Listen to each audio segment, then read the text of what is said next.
Welcome students. Determinant part 4, determinant theory का ये चौथा पार्ट है। इसमें हम लोग पढ़ने वाले हैं एरिया ऑफ ए ट्रायंगल। जब किसी ट्रायंगल के 3 वर्टिसेस, 3 कोने का कोऑर्डिनेट दिया गया है, 3 शीर्ष जो हैं उनका कोऑर्डिनेट्स दिया गया है, तो त्रिभुज का क्षेत्रफल निकालने का ये सूत्र तो सबको ही याद रहता है, मगर यहाँ इस सूत्र को हम लोग डिटर्मिनेंट फॉर्म में भी चेंज कर सकते हैं। खैर, यहाँ हम लोग पढ़ने वाले हैं एरिया ऑफ ट्रायंगल, और एरिया ऑफ ए ट्रायंगल का यूज करके कोलिनियरिटी ऑफ 3 पॉइंट्स, है ना, मतलब 3 बिंदुओं की संरेखता और इक्वेशन ऑफ ए लाइन। यहाँ पर डिटर्मिनेंट का इस्तेमाल कैसे होगा इस फॉर्मूला की जगह पर, मेनली यही हमको देखना है। अच्छा, ये फॉर्मूला तो सबको याद होगा, जिसको नहीं याद होगा उसके लिए मैं एक बार पढ़ देता हूँ। अगर किसी त्रिभुज ABC के कोऑर्डिनेट्स दिए गए हैं इस प्रकार से कि पहला पॉइंट का कोऑर्डिनेट है x1 y1, दूसरा पॉइंट का कोऑर्डिनेट है x2 y2 और तीसरा पॉइंट का कोऑर्डिनेट है x3 y3, तो वो सब इसको हम लोग देखिए इस तरह से सर्किल पर ले लिए, इस तीनों को एंटी क्लॉकवाइज सर्किल पर मैंने तीनों ले लिया। और उसके बाद मैंने क्या किया है, 1/2 बड़ा कोष्टक में x1 पहला पॉइंट का पहला कोऑर्डिनेट लिया मैंने, और तब दूसरा वाला में से तीसरा वाला का कोऑर्डिनेट, दूसरा वाला में से तीसरा वाला को मैंने घटाया, पहला लिया दूसरा घटाओ तीसरा, y2 घटाओ y3। फिर है x2 लिया मैंने, दूसरा का लिया तो तीसरा घटाओ पहला, y3 घटाओ y1, और फिर x3 मैंने लिया तो पहला घटाओ दूसरा। इसी तरह से सर्किल बन रहा है, सर्किल पर लिया गया है। तो जब एंटी क्लॉकवाइज पॉइंट लिए हैं तो हमको ऐसे घटा है कि y1 घटा y2, y2 घटा y3, y3 घटा y1। अगर हम क्लॉकवाइज लेते तो यही घटा उल्टा ना आता, तो जो मान अभी हमको प्लस में मिलता वो मान माइनस में मिलेगा। तो ऐसी स्थिति में इस फॉर्मूला का इस्तेमाल करने से त्रिभुज का क्षेत्रफल हमको कभी प्लस में भी मिलता है और कभी माइनस में भी मिलता है। ठीक है, तो यह प्लस और माइनस दोनों देता है, लेकिन वो गलत नहीं होता है। वहाँ आंसर माइनस आने का सिर्फ इतना मतलब होता है कि पॉइंट को आपने एंटी क्लॉकवाइज ना लेकर के क्लॉकवाइज ले लिया है, तो गलत नहीं है। जो आता है माइनस हो ना, तो लास्ट में एक लाइन में लिखते हैं कि एरिया हमेशा पॉजिटिव होता है, तो उसमें का माइनस चिन्ह छोड़कर लिख देंगे। या कुछ लोग तो सीधे ऐसे मोड लगा के रख लेते हैं इस फॉर्मूला में। समझ में आ रही बात? अब यहाँ क्या आप सीखने वाले हैं, यहाँ आप सीखने वाले हैं कि इस फॉर्मूला को इस तरह से आपको याद करने की ज़रूरत नहीं है। त्रिभुज ABC का क्षेत्रफल, एरिया ऑफ ट्रायंगल ABC, यहाँ ये बताया गया है कि एरिया ऑफ ट्रायंगल ABC, इसको आप डिटर्मिनेंट में सजा सकते हैं। पहला पॉइंट x1 y1, दूसरा पॉइंट x2 y2 और तीसरा पॉइंट x3 y3, ऐसे लिया मैंने, है ना। पहला पॉइंट x1 y1, दूसरा point x2 y2 x3 y3, इस तरह से 2 कॉलम बना, और तीसरा कॉलम हम अपने मन से 1 1 1 यदि रख दें तो इस डिटर्मिनेंट का वही वैल्यू आएगा जो कि इसका आएगा, इस डिटर्मिनेंट का वही वैल्यू आएगा जो कि इसका आएगा। तो जब दोनों सेम है, तो जैसा कि मैंने यहाँ कहा कि हमको एरिया में केवल पॉजिटिव वैल्यू चाहिए, तो इसका भी पॉजिटिव वैल्यू यानी इसका मापांक यानी इसका मॉडुलस, तो लोग इसके ऊपर से फिर मॉड लगाते हैं, लेकिन मॉड का चिन्ह और डिटर्मिनेंट का चिन्ह एक ही जैसा ना होता है, इसलिए कन्फ्यूजन से बचने के लिए मैंने यहाँ लिख दिया है इसका मापांक। तो ये हुआ। अब हम लोग इसी फॉर्मूला का यूज करेंगे। कुछ लोगों के मन में ये प्रश्न उठता होगा कि आखिर ये कैसे पता चल गया, तो चलिए इसको प्रूव कर लेते हैं। इसको तोड़ते हैं, इसको तोड़ने पर अगर यही आ जाएगा तो प्रूव हो जाएगा। अच्छा, यहाँ तोड़िएगा तो क्या होगा, यहाँ 1/2, यहाँ 1/2 x1 वाला, है ना। या ऐसे करता हूँ मैं, पहले इसी को तोड़ देता हूँ, पहले इसी को तोड़ के मैं दिखा देता हूँ, उसके बाद इसको मैं तोड़ूंगा। इसको अगर मैं तोड़ूंगा मोड के अंदर ही x/2, छोटा कोष्टक तोड़ा मैंने, x1/2 घटाव x1/3, और उसके बाद x2y3 घटाव x2y1, और उसके बाद x3y1 घटाव x3y2। तो एक तरह से यहाँ 3 ठो पद, ये वाला और ये वाला, 3 को पद प्लस में है और बाकी 3 पद माइनस में है। अब जो हम लोग की बात है एरिया ऑफ ट्रायंगल ABC, उसको देखते हैं कि वह भी इतना ही कैसे आता है। पहले तो लिख देते हैं x1 y1 1 x2 y2 1 x3 y3 1। लिखना तो आसान हो गया होगा, लिखने में है क्या, पहला पॉइंट लिए और 1 लिख दिए, दूसरा पॉइंट का कोऑर्डिनेट लिए 1 लिख दिए, तीसरा पॉइंट का कोऑर्डिनेट लिए 1 रख दिए, और जो आएगा उसका मापांक, ये लिखने की ज़रूरत नहीं है, आप बना कर भी लास्ट में से माइनस हटा सकते हो आप। अच्छा, आप इसको अगर तोड़ोगे, चलो भाई आप कॉलम 3 से तोड़ो या किसी भी कॉलम से तोड़ो, आप कोई फ़र्क नहीं पड़ता है ना। जैसे चलिए मैं R1 से ही तोड़ता हूँ, R1 से विस्तार मैं कर रहा हूँ, तो 1/2 ये x1 के साथ है, R1 नहीं C1 से, चलिए C1 से विस्तार, ये x1 लिया मैंने, तो x1 के साथ x1 का रो और कॉलम छोड़ के ये वाला चारों आएगा, y2 minus y3 minus x2 का रो और कॉलम छोड़ के ये वाला और ये वाला बचेगा, तो y1 माइनस y3 अब प्लस x3 ये वाला, इसका रो और इसका कॉलम छोड़ के ये केवल बच रहा है, तो y1 माइनस y2। अब तोड़िए और मिलाइए, देखिए एग्जैक्ट यही आ रहा है कि नहीं। अगर आप तोड़िएगा तो x1 y2 घटाओ x1 y3 minus x2 y1 plus x2 y3, ध्यान दीजिए माइनस वाला से गुणा हुआ है ना, इसलिए चिन्ह बदल गया है, और प्लस x3 y, ये y1 है, x3 y1 minus x3 y2। अब मिलाइए तीनों प्लस वाला, ये x1 y1, ये x2 y3 और ये x3 y1, तीनों प्लस वाला, x1 y2, तो x1 y2 है यहाँ, x2 y3 है यहाँ, x3 y1 है, तीनों प्लस वाला यहाँ भी है। बस सजाना तो है, एक लाइन और आगे बढ़ जाएंगे तो सज जाएगा। तो इस प्रकार से हम लोग का ये दोनों फॉर्मूला सेम है, एक ही चीज़ है। तो जब दोनों एक ही चीज़ है तो मैं यहाँ आपको नया कुछ नहीं बताने वाला हूँ इस चैप्टर में, बस आप ये जान लीजिए कि त्रिभुज का क्षेत्रफल के लिए अब हम ये फॉर्मूला यूज़ करेंगे। जब भी हमको ज़रूरत होगी 1/2 लेंगे। चलिए इसका इस्तेमाल मैं दिखा देता हूँ, इस फॉर्मूले का इस्तेमाल पर 1-2 सवाल। त्रिभुज का क्षेत्रफल हमको निकालना है, स्क्रीनशॉट ले सकते हैं आप लोग। एक क्वेश्चन मैं ले लेता हूँ आप लोगों के लिए, स्क्रीनशॉट हो जाने के बाद इधर लाइएगा। सपोज दैट आपको एक क्वेश्चन दे दिया गया है,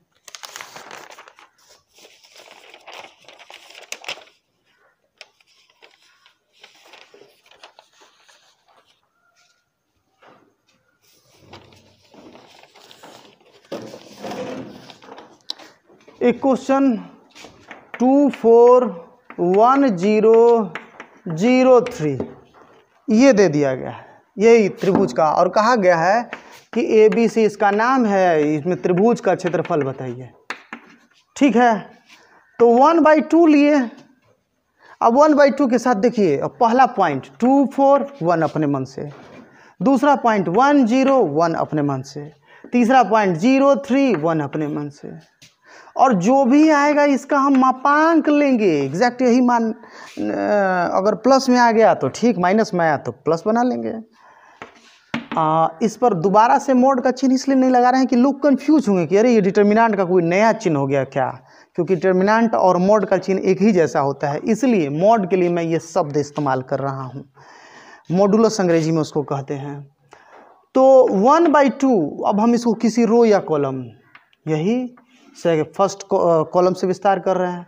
2 के साथ 2 का रो और 2 का कॉलम छोड़ के 0 घटाओ 3, माइनस 1 के साथ 1 का रो और कॉलम छोड़ के 4 माइनस 3, और जो आया 1/2 है ना, इसका मॉड 1/2, कोष्टक में ये आया -6 और यहाँ आया -1, तो -7/2।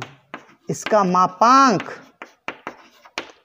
मापांक मतलब मॉड -7/2 मॉड। अच्छा, वर्ग इकाई, क्षेत्रफल में हम लोग वर्ग इकाई पराया है, जोड़ते हैं ना अंग्रेजी में स्क्वायर यूनिट, तो 7/2 स्क्वायर यूनिट, ये आंसर हुआ। तो अगर किसी त्रिभुज का क्षेत्रफल निकालना होगा तो निकाल लीजिएगा ना, बस इस तरह से तो करना है हम लोग को। आइए एक और क्वेश्चन मैं ले रहा हूँ, एक और क्वेश्चन आपको समझने के लिए ही कि अगर कहीं ट्रायंगल का एरिया निकालना होगा तो आप निकाल लेंगे। या छोड़िए, क्वेश्चन तो बहुत सारे अभी मिलेंगे, है ना। अब मैं इसी में दूसरी बात आप लोग को बताने जा रहा हूँ, कोलिनियरिटी ऑफ 3 पॉइंट्स, है ना। Collinearity of 3 points. अगर आपसे कहा जाए कि ए जिसका कोऑर्डिनेट है x1 y1 और फिर कहा जाए बी जिसका कोऑर्डिनेट है x2 y2 और फिर कहा जाए सी जिसका कोऑर्डिनेट है x3 y3, कहा जाए कि ए बी सी संरेख है, एक ही लाइन पर है। यहाँ बोला गया कि ए बी सी, दूसरा पॉइंट आज का मैं बता रहा हूँ, बोला गया कि ए बी सी संरेख है, तो आप कहिएगा कि संरेख है तो त्रिभुज नहीं न बनेगा। त्रिभुज नहीं बनेगा तो त्रिभुज ए बी सी का क्षेत्रफल 0 ना आएगा। त्रिभुज जब बनबे नहीं करेगा तो क्षेत्रफल कहाँ से मिलेगा। तो त्रिभुज का क्षेत्रफल वाला ये जो फॉर्मूला है मॉड में, पहला पॉइंट x1 y1 1 अपने मन से लेते हैं, दूसरा पॉइंट x2 y2 1 अपने मन से लेते हैं, तीसरा पॉइंट x3 y3 1 अपने मन से लेते हैं, बराबर होगा 0। और इसी में 1/2 उधर 0 के साथ गुणा होकर के ख़त्म हो जाएगा। तो x1 y1 1, x2 y2 1, x3 y3 1, ये हुआ आपका।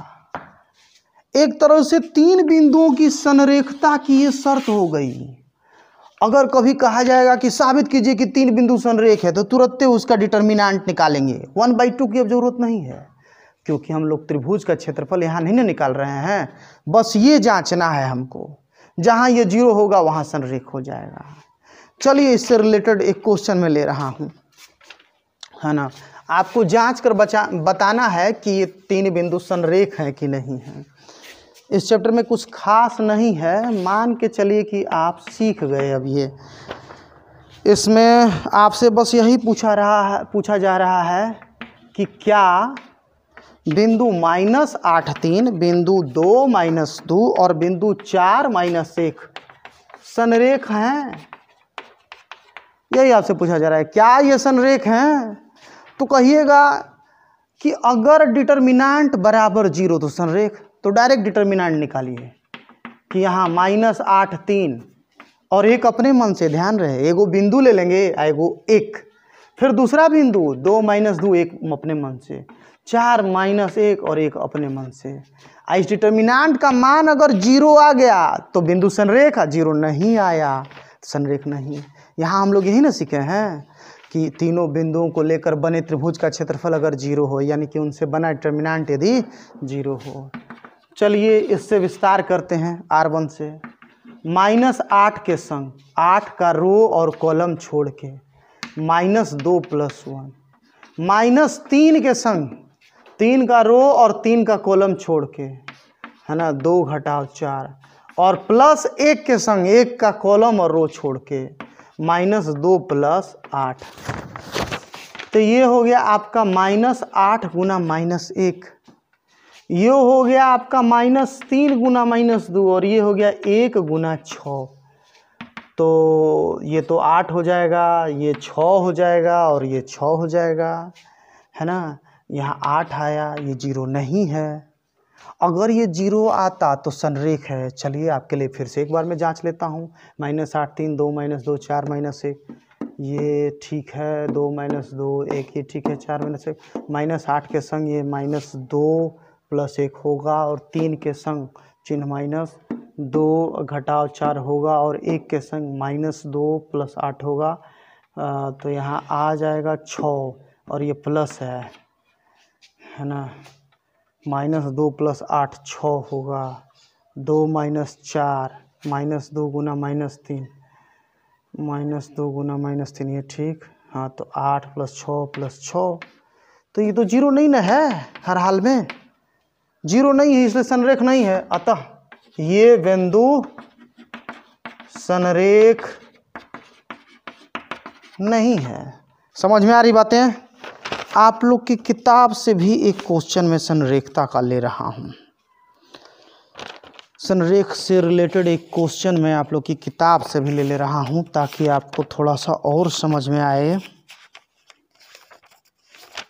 ये लीजिए 3 8 -4 2 और 5 1।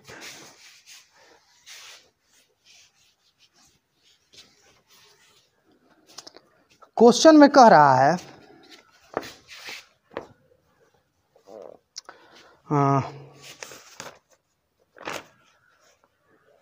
संरेखता से रिलेटेड क्वेश्चन। अच्छा, खुद से मैं ले रहा हूँ एक क्वेश्चन। जैसे एक लाइन है, इस पर एक बिंदु 1 1 है, एक बिंदु 2 2 है और एक बिंदु 3 3 है, और आपसे मैं पूछ रहा हूँ कि क्या ये संरेख हैं। मैंने ऐसे ही लिखा, मैंने पूछा, ये तो मैंने अपने मन से न दे दिया ABC। मैंने पूछा क्या ये संरेख हैं, तो आप ऐसे कीजिए, है ना, आप सीधे डिटर्मिनेंट 1 1 अपने मन से एक लेंगे, 2 2 1 3 3 1। तो ऐसे ही दिख रहा है कि 2 गो लाइन यहाँ समान है तो 0 ही होगा, 0 बराबर 0। इसलिए ये बिंदु, चाहे दिए गए बिंदु संरेख हैं। अब मैं आपको बताने जा रहा हूँ रेखा का समीकरण। देखिए, चाहे रेखा का समीकरण हो या किसी भी आकृति का समीकरण,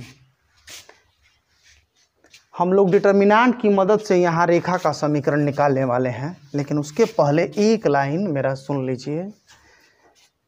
किसी भी ज्योमेट्रिकल फिगर का इक्वेशन, जैसे मान लीजिए ये लाइन ही है, तो इस लाइन का इक्वेशन एक ऐसा इक्वेशन होगा जो इस लाइन पर स्थित हर एक बिंदु के लिए सत्य होगा और इस लाइन के बाहर के किसी बिंदु के लिए सत्य नहीं होगा। अब क्वेश्चन में मैंने आपसे कहा कि ऐसा कीजिए आप कि बिंदु x1 y1 और बिंदु x2 y2, मैंने क्वेश्चन दिया, कहा मैंने कि x1 y1 और x2 y2 से गुजरने वाली रेखा का समीकरण, गुजरने वाली रेखा का समीकरण ज्ञात कीजिए। आप कहिएगा कोई रेखा हो या कोई भी चीज हो, उसका समीकरण मतलब उस आकृति पर के सब बिंदुओं के लिए सत्य एक समीकरण, एक ऐसा समीकरण जो उस आकृति के सब बिंदु के लिए सत्य हो लेकिन उस आकृति के बाहर के किसी बिंदु के लिए सत्य नहीं हो। माना इस आकृति पर स्थित हर एक बिंदु को सूचित कर रहा है XY। सपोज दैट यह वेरिएबल पॉइंट है, वेरिएबल पॉइंट है मतलब यह इस रेखा पर के सब बिंदु को सूचित कर रहा है। क्या है कि पढ़ाते वक्त बहुत सारी बातें मैं बोल देता हूँ, लिखता नहीं हूँ। जहाँ आपको लगे कि आप लिख लें नहीं तो भूल जाएंगे तो वो चीज़ आप लिख लीजिए, है ना। चूँकि मुझे वीडियो बनाना है इसलिए बहुत सारी बातें जो मैं बोल रहा हूँ वीडियो रिकॉर्ड हो गया ना, तो आप आगे पीछे करके सुन सकते हैं, इसलिए कई बातों को मैं लिखता नहीं हूँ, ठीक है। और कैलकुलेशन वाली गलती मेरी तो आप लोग जानते ही हैं, कोशिश में कर रहा हूँ कि सुधर जाए, कैलकुलेशन में गलती कम हो, ठीक। वेरिएबल, माना कि XY वेरिएबल पॉइंट है, इस रेखा पर के सब बिंदु को सूचित कर रहा है। तो चाहे ये कहीं भी हो, संरेख है ना, तो संरेख है तो यहाँ त्रिभुज नहीं बनेगा और त्रिभुज का क्षेत्रफल जो है यहाँ 0 होगा। तो x1 y1 1, x2 y2 1 बराबर 0। तो ये XY इस रेखा पर कहीं भी हो, सबके लिए न होगा। आज जैसे ही ये XY रेखा से ऊपर या नीचे जाएगा तो तुरंत त्रिभुज बन जाएगा, तो त्रिभुज का क्षेत्रफल 0 नहीं होगा। तो त्रिभुज का क्षेत्रफल बराबर 0 होना, यह इसी का समीकरण है, रेखा का समीकरण है। आइए रेखा का समीकरण ज्ञात करने से रिलेटेड एक क्वेश्चन मैं बता रहा हूँ आपको। जैसे मैंने कहा 1 2 और 4 3 से गुजरने वाली रेखा का समीकरण बताइए। तो कुछ ना कीजिए, एगो बिंदु है 1 2, एगो बिंदु है 4 3, एगो अपने मन से XY ले लीजिए, आप कहिए संरेख है, आप कहिए कि संरेख है, ABC संरेख है। तो संरेख है तो मतलब डिटर्मिनेंट बराबर 0 ना। पहला बिंदु 1 2 1, दूसरा बिंदु 4 3 1, फिर XY 1। आपकी मर्जी से कैसे सजाते हैं। कुछ लोग तो क्या करते हैं, देखिए मैं इसको यहाँ से लिख रहा हूँ, है ना।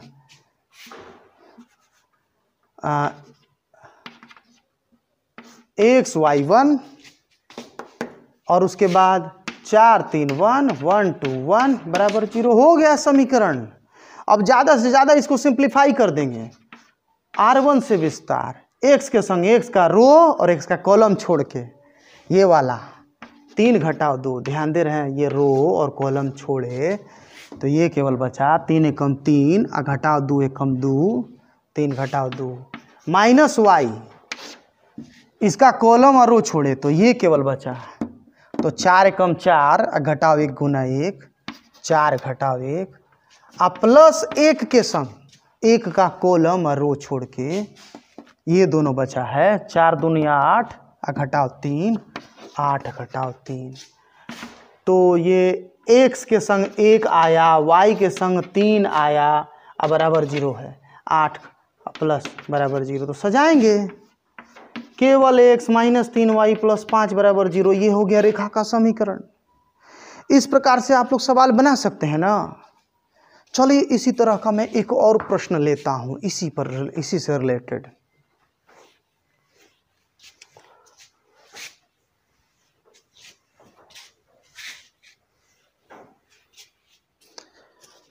एक क्वेश्चन मैं ले रहा हूँ आपको समझाने के लिए।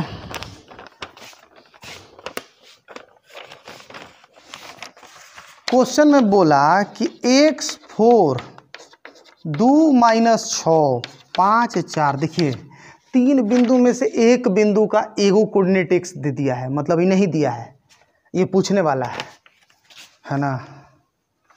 ये 3 शीर्ष हैं बिंदु, इन 3 बिंदुओं को शीर्ष मान कर बने त्रिभुज का क्षेत्रफल 35 है, तो बताइए x क्या होगा। आप कहिएगा ऐसे कि एगो है x4, दूसरा है 2 माइनस 6 और तीसरा है 5 4। त्रिभुज का क्षेत्रफल है 35, तो ये 1/2 x4 अपने मन से 1 लेंगे, 2 माइनस 6 1, 5 4 1 बराबर 35। लेकिन एक बात ठहरी है, मैंने बोला है इसका मान कभी प्लस में भी आ सकता है, माइनस में भी आ सकता है। किताब में तो बोलेगा 35 है, जैसे आप आंसर लिखते हैं तो प्लस माइनस कुछ हो आए, आप जो है प्लस में लिखते हैं, वैसी किताब में भी प्लस में लिखेगा। लेकिन आप सोचिए कि ये प्लस भी हो सकता है, क्या पता ये बिंदु क्लॉकवाइज एंटी क्लॉकवाइज लिया गया हो तो प्लस में होगा, अगर क्लॉकवाइज लिया गया हो तो माइनस में होगा। और तब आप इसको सोल्व करेंगे, 2 तो इधर बटा में है, उधर जाएगा तो 35 दूना 70 हो जाएगा, प्लस माइनस 35 गुना 2। अच्छा इधर रो से विस्तार, x के संग x का रो छोड़े या कॉलम छोड़े, ये दोनों बचा ना, तो ये दोनों गुना हुआ -6 गुना 1 माइनस 4 प्लस ये y है, सॉरी माइनस y का रो और y का कॉलम छोड़ के ये दोनों बचा, तो 2 एकम 2 घटाओ 5 प्लस 1 के संग 1 का कॉलम और रो छोड़ के 4 दूनी 8 जोड़ 30। फिर तो कैलकुलेट कीजिए, -10x और प्लस 3y प्लस 38 बराबर प्लस माइनस 70। ये हुआ हम लोग का। चलिए ओ सॉरी ये y तो नहीं है, ये तो है x4 है, x4 है, तो ये 4 लेंगे, तो ये 4 है, तो यहाँ हो जाएगा आपका -4 गुना -3, तो हो जाएगा +12, है ना। 2 घटाओ 5 -3 गुना -4 +12 हो जाएगा। फिर तो -10x 12 38 हो जाएगा 50 बराबर प्लस माइनस 70। फिर तो -10x बराबर प्लस माइनस 70 घटाओ 50। अब आप अपने मन से बना सकते हैं, इसका 2 सिचुएशन होगा, एक ठो प्लस वाला लेंगे, एक ठो सिचुएशन इसका प्लस वाला हुआ,